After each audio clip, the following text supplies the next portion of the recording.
Hello and welcome to Tech Latest by Nikkei Asia, where we bring you the freshest updates from the technology sector in Asia. Every episode, one of our reporters from the region will be filling us in on the tech news on their radar, from semiconductors in China to space travel in Japan to startups in Indonesia. From Nikkei Asia's Tokyo headquarters, I'm Alice French. In this episode, I'm talking to Kenji Kawase, our senior business news correspondent based in Hong Kong, for more on the impact that China's economic slowdown is having on the world's tech industry, plus the latest on what's going on at OpenAI.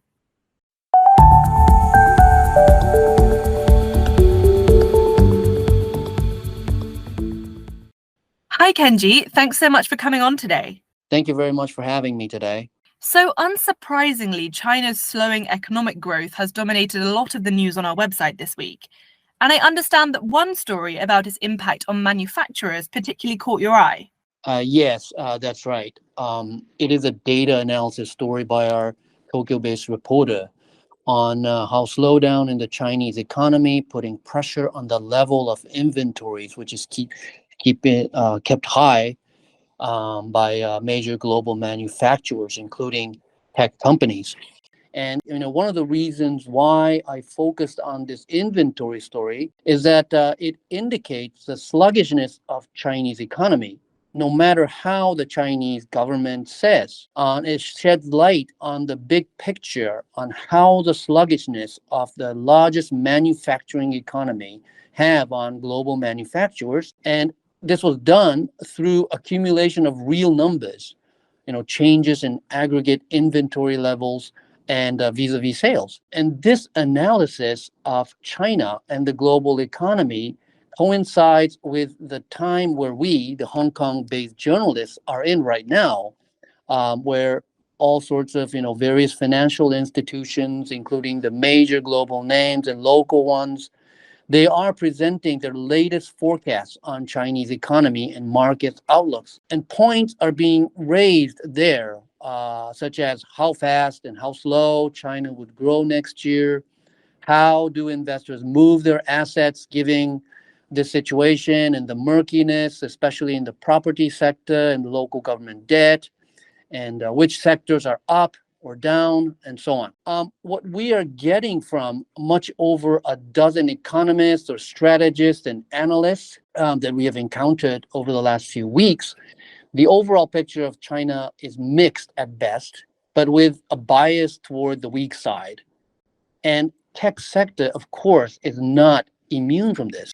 Right, that's really interesting. And like you say, it could be that the image that the Chinese government is peddling is quite different from what the experts are actually saying. And that's something that we've been covering a lot too, as you mentioned. So going back to the inventory story, which industries in particular have been affected by this pileup? I read that some Japanese companies especially have been struggling with this. I believe the pileup in the inventories are basically across the board. But as you said, Japanese makers, Japanese companies are involved a lot in this pileup. For instance, the robot maker Fanuc, which counts China as the single largest geographic market over Japan or the U.S. or the entire Europe. They acknowledge that the inventory adjustment for factory automation equipment is taking much longer than they expected in China, as economy remains sluggish. And another one like Daikin Industry, they're a large air conditioner maker, and they are another Japanese company with a significant presence in China. They have been struggling, they say, with a difficult condition in the real estate sector, and clearing distributor inventory has been difficult industry-wide.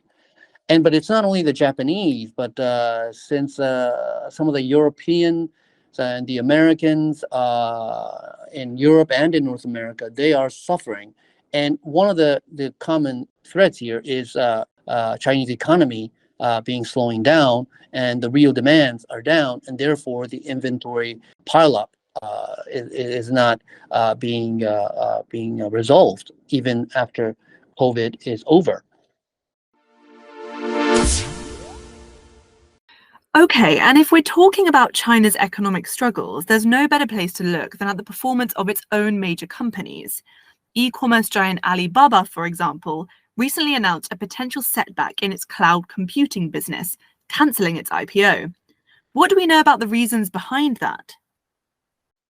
Yes. Well, Alibaba Group, they previously announced the reshuffling of their business operations, and spinning off of this cloud unit was one of the core key aspects of that reshuffling plan. But it was called off last month. And what the company say was that it was, quote, uncertainties over its ability to procure advanced artificial intelligence chips because of tightened U.S. export controls for the decision. Okay, but it seems like there might be more to this story. What are the analysts saying about this? Are chip supply chain issues really the only reason behind this sudden U-turn? Analysts and critics, they argue that the tighter U.S. export rule was hardly a surprise. They expected that. And former Alibaba Group CEO Daniel Zhang, he stepped down as a head of cloud business. Actually, he was demoted pretty much to be the head of the cloud business, but he stepped down in September, and which is also viewed as the largest management shakeup since this March restructuring, and which may be connected to the scrapping of this spin-off plan. And also, analysts, critics, they point out that Alibaba's cloud business has already been slowing, while the overall cloud market in China has been rapidly growing. By revenue, Alibaba is still China's largest provider of public cloud services, where they're offered through the internet, or anyone can buy it, anyone can use it. But competition from Huawei and Tencent is only intensifying. And this is happening at the time when Alibaba is also feeling the heat on the e-commerce front, which they lead as well from fast-growing rivals like PDD. Right. Well, thank you so much for that rundown, Kenji. It definitely sounds like there are mixed messages coming from China's economy right now, and we will definitely have to keep an eye on it as we move towards the new year. Now, just before we go, are there any other tech-related stories from our website that you'd like to recommend to listeners this week? Yeah, moving away from China and to Vietnam, for that matter. It's a story on Sam Altman, CEO of ChatGPT, creator OpenAI. Well, he's not from Vietnam, but he made one of his first public appearances since he was ousted and then reinstated in a matter of days. And this happened in Vietnam, in Ho Chi Minh City. He was invited through video link at an AI event, which was covered by our correspondent, Lian Huang. And there are many things being talked about here. One of the things that Sam Altman said was that he was rethinking the hybrid model of profit and non-profit corporate structure, where he said that there clearly has some bugs in it. So he's trying to chase the bugs around now.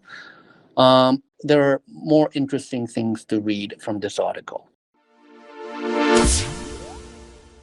Well, thanks a lot, Kenji. It's always great to speak to you. And I think this will be your last episode for 2023. So I hope that you've enjoyed the year, and we hope to hear more from you next year. Thank you very much. That's all for this episode. You can read more of Kenji's reporting, along with a host of other stories about Asia's tech industry, on Nikkei Asia's website, asia.nikkei.com. And as the end of 2023 approaches, we're asking our readers and listeners to predict what 2024 might have in store for Asia, in tech, business, politics, and more. If you'd like to share your forecasts, which we'll publish in our first big story feature of next year, do fill out the survey linked in the show notes. We're accepting your responses until December the 15th. And whilst we still have you, if you're enjoying Tech Latest and would like to support us, please do give us a follow on whichever podcast platform you use. We also really appreciate any reviews you can leave, as these help new listeners to find our episodes. Thank you, and check back in next time for more updates on the tech trends that matter.